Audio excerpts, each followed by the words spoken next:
ಎಲ್ರಿಗೂ ನಮಸ್ತೆ. 8th pay commission ವೇತನ ಭತ್ಯೆಗಳ ಪರಿಷ್ಕರಣೆಗೆ ಫಿಟ್ಮೆಂಟ್ ಅಂಶ ಎಷ್ಟಿರಲಿದೆ ಅನ್ನೋ ಅಪ್ಡೇಟ್ನ ಈ ವಿಡಿಯೋ ನಾನು ನಿಮಗೆ ತಿಳಿಸ್ಕೊಡ್ತೀನಿ. ನಿಮಗೆಲ್ಲ ಗೊತ್ತಿರೋ ಹಾಗೆ ಕೇಂದ್ರ ಸರ್ಕಾರ ಜಾರಿಗೆ ತಂದಿರುವ 7ನೇ ವೇತನ ಆಯೋಗ ಪೂರ್ಣಗೊಳ್ಳಲು 1 ವರ್ಷ ಬಾಕಿ ಇದೆ. ಈಗ ಇರುವಾಗಲೇ 8ನೇ ವೇತನ ಆಯೋಗ ಜಾರಿಗೆ ಘೋಷಣೆಗೆ ಸುಮಾರು 1.2 ಕೋಟಿ ಕೇಂದ್ರ ಸರ್ಕಾರಿ ನೌಕರರು ಪಿಂಚಣಿದಾರರು ವೆಯ್ಟ್ ಮಾಡ್ತಾ ಇದ್ದಾರೆ. ಯಾವಾಗ ಜಾಸ್ತಿ ಆಗುತ್ತೆ ಅಂತ. ಓಕೆನಾ, 8ನೇ ವೇತನ ಬರಬೇಕು 2026ಕ್ಕೆ, ಒಂದು ಸಮಿತಿ ರಚನೆ ಮಾಡಬೇಕು. ಬಟ್ ಇನ್ನೂ ಯಾವುದೇ ಒಂದು ಅಪ್ಡೇಟ್ ಬಂದಿಲ್ಲ ಅಫಿಷಿಯಲ್ ಆಗಿ ಸರ್ಕಾರದಿಂದ. ಏಕೆಂದರೆ ಇದರಲ್ಲಿ ಪರಿಗಣಿಸುವ ಫಿಟ್ಮೆಂಟ್ ಅಂಶದಿಂದಲೇ ನೌಕರರ ಒಂದು ವೇತನ ಭತ್ಯೆಗಳಂದ್ರೆ ಏನಿದೆ, DA ಅಲೋವೆನ್ಸಸ್ ಏನಿದೆ ಅದು ಪರಿಷ್ಕರಣೆಗೊಳ್ಳೋದು. ಆದ್ದರಿಂದ ಕೋಟ್ಯಾಂತರ ಕೇಂದ್ರ ಸರ್ಕಾರಿ ನೌಕರರು 8ನೇ ವೇತನ ಆಯೋಗದ ರಚನೆ ಬಗ್ಗೆ ಸಾಕಷ್ಟು ಕುತೂಹಲ ಹೊಂದಿದ್ದಾರೆ. ಇದರೊಂದಿಗೆ 2 ಪ್ರಮುಖ ಪರಿಷ್ಕರಣೆಗಾಗಿ ಕಾಯ್ತಿದ್ದಾರೆ. ಯಾರು? ಸರ್ಕಾರಿ ನೌಕರರು, ಕೇಂದ್ರ ಸರ್ಕಾರಿ ನೌಕರರು.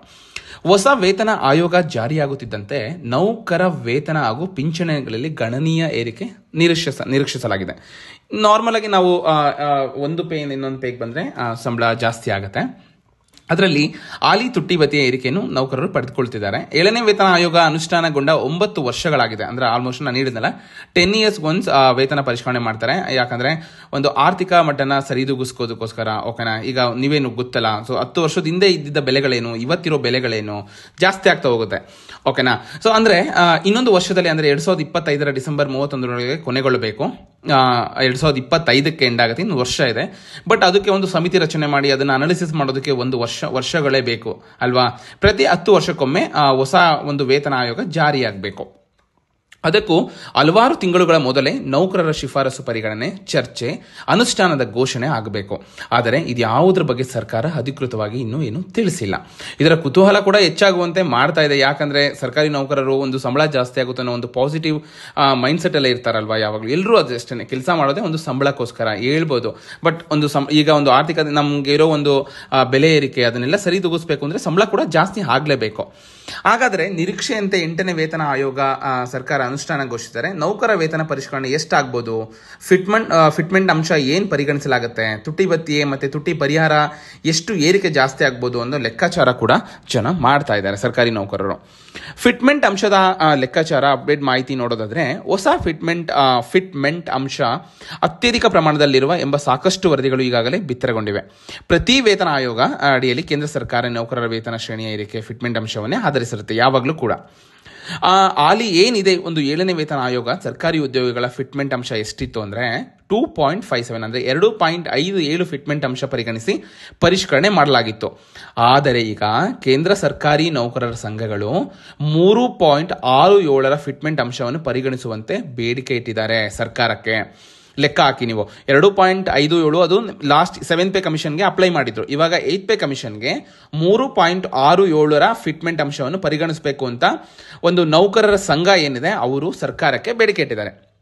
ಮುಂದಿನ ದಿನಗಳಲ್ಲಿ 8ನೇ ವೇತನ ಆಯೋಗ ಜಾರಿಯಾದರೆ ಕನಿಷ್ಠ ವೇತನ ಹೆಚ್ಚಿಸಲು ಸರ್ಕಾರ ಫಿಟ್ಮೆಂಟ್ ಅಂಶವನ್ನು ಎಷ್ಟು ಪರಿಗಣಿಸಲಿದೆ ಎಂದು ನೌಕರರು ತಲೆಕೆಡಿಸಿಕೊಂಡಿದ್ದಾರೆ. ವರದಿಗಳ ಪ್ರಕಾರ NCJCM ಕಾರ್ಯದರ್ಶಿ ಶಿವಗೋಪಾಲ್ ಮಿಶ್ರಾ ಅವರು ಹೇಳುವಂತೆ, ನೌಕರರ ವೇತನ ಪಿಂಚಣಿಗಳ ವೆಚ್ಚವು ಕೇಂದ್ರ ಸರ್ಕಾರ ಕನಿಷ್ಠ 2.86 ಫಿಟ್ಮೆಂಟ್ ಅಂಶವನ್ನು ಪರಿಗಣಿಸಬಹುದು ಅಂತ ಹೇಳಿದ್ದಾರೆ. ಇವ್ರು ಹೇಳ್ತಾ ಇರೋದು, ನೌಕರರ ಸಂಘಗಳೇನು ಹೇಳ್ತಿದೆ 3.6 ಜಾಸ್ತಿ ಮಾಡಿ ಅಂತ. ಆದ್ರೆ ನಾವು 7th ಪೇನಲ್ಲಿ ಕೊಟ್ಟಿರೋದು ಎಷ್ಟು ಸರ್ಕಾರ 2.57 ಅಂದ್ರೆ 2.57.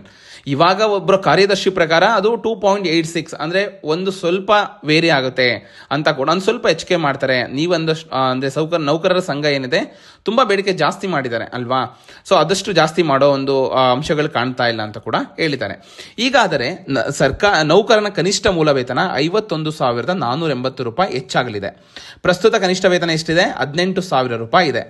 ಫಿಟ್ಮೆಂಟ್ ಅಂಶ ನಿರೀಕ್ಷೆಯಂತೆ 2.86 ನಿಗದಿಪಡಿಸಿದರೆ 9,000 ಅಂದ್ರೆ ಪಿಂಚಣಿ 9,000 ರೂನಿಂದ 25,760 ಹೆಚ್ಚಾಗುವ ಸಾಧ್ಯತೆ ಇದೆ ಎಂಬ ಲೆಕ್ಕಾಚಾರ ಹಾಕಿದ್ದಾರೆ. ಓಕೆನಾ, ಸೊ 10 ವರ್ಷಕ್ಕೊಮ್ಮೆ ಫಿಟ್ಮೆಂಟ್ ಅಂಶ ಪರಿಗಣನೆ ಮಾಡ್ತಾರೆ. ಕೇಂದ್ರ ಸರ್ಕಾರಿ ನೌಕರರ ಕನಿಷ್ಠ ವೇತನ ಪಿಂಚಣಿ ಹೆಚ್ಚಳದ ಫಿಟ್ಮೆಂಟ್ ಅಂಶವನ್ನು 10 ವರ್ಷಕ್ಕೊಮ್ಮೆ ಮಾತ್ರ ಲೆಕ್ಕ ಮಾಡ್ತಾರೆ. ಓಕೆನಾ, ಈ ಬಾರಿಯೂ ಇದರ ಮೇಲೆ ನೌಕರರ ಗಮನ ಕೇಂದ್ರೀಕೃತವಾಗಿದೆ. ಸೊ ಇತ್ತೀಚೆಗೆ ಕೇಂದ್ರ ಹಣಕಾಸು ಕಾರ್ಯದರ್ಶಿ ತುವಿನ್ ಕಾಂತಾ ಪಾಂಡೆ ಅವರ ಜೊತೆ ನಡೆಸಿದ ಸಭೆ ಬಳಿಕ 2.86 ಫಿಟ್ಮೆಂಟ್ ಅಂಶ ಹೆಚ್ಚು ಮುನ್ನೆಲೆಗೆ ಬಂದಿದೆ. ಓಕೆನಾ, ಇದರ ಆಧಾರದ ಮೇಲೆ 8ನೇ ಒಂದು ವೇತನ ಆಯೋಗದಡಿ ಮಹತ್ವದ ಪರಿಷ್ಕರಣೆ ಆಗಿಲ್ಲ ಎಂದು ನೌಕರರು ನಿರೀಕ್ಷೆ ಹೊಂದಿದ್ದಾರೆ. ಓಕೆನಾ, ಸೊ ಕಾದ್ ನೋಡಬೇಕು ಸರ್ಕಾರ ಎಷ್ಟು ಫಿಟ್ಮೆಂಟ್ ಅಂಶನ ಗಮನಿಸ್ತಾರೆ. ಸೊ ಒಂದು ಪೇ ಇಂದ ಇನ್ನೊಂದು ಪೇಗೆ ಹೋದ್ರೆ ಅದು ಸರ್ಕಾರ, ನಾನು ಅವಾಗ ಹೇಳ್ದಂಗೆ 10 ವರ್ಷಕ್ಕೊಮ್ಮೆ ಫಿಟ್ಮೆಂಟ್ ಅಂಶನ ಪರಿಗಣನೆ ಮಾಡ್ತಾರೆ. ಸೊ ಅದ್ರ ಮೇಲೆ ನಿಮ್ಮ ಬೇಸಿಕ್ ಆಗಿರ್ಬೋದು ಅಥವಾ ನಿಮ್ಮ ಸ್ಯಾಲರಿ ಆಗಿರ್ಬೋದು ಡಿಸೈಡ್ ಆಗುತ್ತೆ. ಸೊ ಈ ಸಲ ಒಂದು 8th ಪೇ ಕಮಿಷನ್ಗೆ ಸರ್ಕಾರ ಯಾವುದು ಎಷ್ಟು ಫಿಟ್ಮೆಂಟ್ ಅಂಶನ ಪರಿಗಣಿಸುತ್ತೆ, 2.86ನೇ ಪರಿಗಣಿಸುತ್ತೋ ಅಥವಾ ಇನ್ನೂ ಜಾಸ್ತಿ ಪರಿಗಣಿಸುತ್ತಾ ಅನ್ನೋದು ಕಾದು ನೋಡಬೇಕು. ಸೊ ಏನೇ ಆಗಲಿ, ಒಂದು ಸರ್ಕಾರಿ ನೌಕರರಿಗೆ ಒಳ್ಳೇದಾಗಲಿ. ಇದರ ಬಗ್ಗೆ ನಿಮ್ಮ ಅನಿಸಿಕೆ ಏನು ಕಮೆಂಟ್ ಮುಖಾಂತರ ತಿಳಿಸಿ. ಇದೇ ರೀತಿ ಹೆಚ್ಚಿನ ಮಾಹಿತಿಗಾಗಿ ನನ್ನ ಯೂಟ್ಯೂಬ್ ಚಾನೆಲ್ನ ಸಬ್ಸ್ಕ್ರೈಬ್ ಮಾಡಿ, ಇದೇ ರೀತಿ ಸಪೋರ್ಟ್ ಮಾಡ್ತಾ ಇರಿ. ಧನ್ಯವಾದಗಳು.